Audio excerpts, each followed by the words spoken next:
Hello, everybody. Why don't state lottery officials seem to care that a twice-convicted mob captain is hanging around a lottery ticket retail spot in South Philadelphia, and he's doing it with other wise guys and mob associates? Dave Schrettweiser has this exclusive as Fox 29 investigates why state lottery officials claim they can't keep the mob away. It's called Nita's Newsstand, and it sits right outside one of South Philadelphia's most popular sports bars.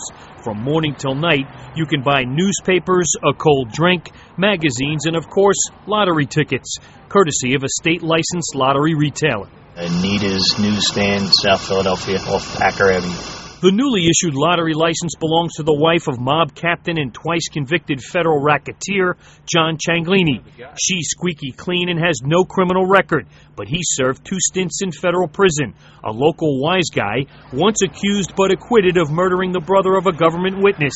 He served under mob boss Joey Merlino until he and Merlino went to prison in 1999. He's a ranking guy from the Fed's perspective in the Philadelphia mob and has always been an earner. Big money maker, legitimate, and they would say illegitimate as well. Even though the newsstand and lottery license are in his wife's name, we never saw Cianglini's wife in the 10 days we watched and videotaped. We did see Cianglini hold court at the newsstand every day, his expensive Infiniti SUV parked right in front. He swept up, rearranged magazines on the stand, and made numerous trips in and out of the facility. The appearance is not helpful. Jeremy Fry spent 15 years as a federal prosecutor. We showed him videotape of Cianglini outside the newsstand talking with local mobsters like Dayton Lucibello, a former mob captain, now mob soldier, who is currently the focus of a state and federal gambling investigation involving illegal video poker machines. Cianglini was also visited by mob soldier Michael Lancelotti last week. Sources say Lancelotti is a possible target in an ongoing racketeering investigation. He was once accused in open court of being a mob hitman. Also a customer, mob associate Sonny Mazzone, the brother of one-time mob underboss and current mob captain Stephen Mazzone. This kind of conduct and not regulating this conduct in the way that I guess the commission has decided not to do still presents a problem of appearance with respect to what seems to be going on at this facility. Johnny is a player out there, and he's certainly on the radar of everybody who's doing an ongoing investigation of organized crime. What is his status within the orbit of Joe Lagambi? I mean, he's not as important as he was in the Merlino day, but he's certainly somebody who's got status, who's got, did his time as a stand-up guy. Cianglini took delivery of Herr's potato chips on one day and a vending machine on another, even signing for it with delivery men. He also spent some quality time with this man, exchanging information and a handshake. The guy in the dark shirt is a state lottery official. So what's a convicted racketeer, 2-time felon, and high-ranking mobster doing here? Ultimately, they're there, they know who this guy is, and they know that he's there operating, and they seem to be doing nothing. And it doesn't seem to trouble them. That's the part that boggles my mind. It's a question of perception. How does it look? And what does it say in terms of the integrity of the business? As opposed to, is it proper, is it illegal, is there a rule that they're violating? Probably no rule that they're violating.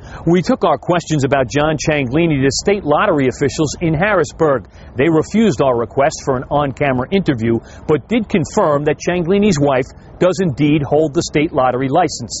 They say they performed a complete background check and turned up nothing unusual. They say their security department and the Pennsylvania State Police did not turn up the name of John Cianglini, and even if they had, the lottery officials probably wouldn't have known who he was anyway.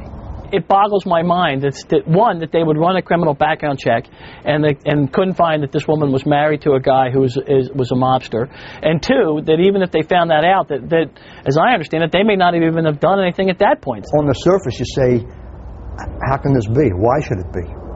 But the bottom line is, if it's in his wife's name and she's got no prior convictions, then there's not any way, I don't think they can deny her the right to have that business. The Lottery Commission says it doesn't check relatives or even employees of its 3,000 lottery retailers. In fact, they say, even if a convicted felon and mobster like John Cianglini worked for a lottery retailer, they wouldn't necessarily know it and couldn't do anything about it because, quote, it's not against our rules. That's even more troubling to me than the fact that they couldn't find it. I mean, either they ain't paying attention or they're just not, they're turning their head and putting their head in the sand. I think it poses a question in terms of the appearance. All of this raises questions because Cianglini's last federal conviction included racketeering, conspiracy to commit extortion, and illegal sports bookmaking. Traditionally, he's been into gambling, sports betting, and loan sharking. I mean, and they go hand in hand. I don't know what these guys are thinking. I mean, maybe they've come to the decision that these guys are really good with numbers. I mean, because they got gambling convictions and gambling charges in their background. But ultimately, their job is to make sure that the lottery not only is run properly, but looks like it's run properly. John, can I ask you a couple quick questions? No, sir. No? No, no, sir. You don't want to say anything? No, sir. You can't tell me what you're doing here? No, sir. Are you working here? No, sir. Do you own it? None of your business. You don't want to say anything? No, sir. All right, can I ask you what Gaten's doing here all the time and Mike Lancelotti? Buying cigarettes. What about Mike? No, I ain't got no problem seeing Michael. And Sonny? None of your business. No? You don't want to say anything? Nope. Okay. Nothing to say to you. Can I ask you why this is in your wife's What did name? I just say? Didn't you just say, could I ask you? I say no. Mm-hmm. What's so redundant about that? I want to give you an opportunity to say something if you want to I say have it. no opportunity. Nothing to say to you. Nothing. No, sir. Okay.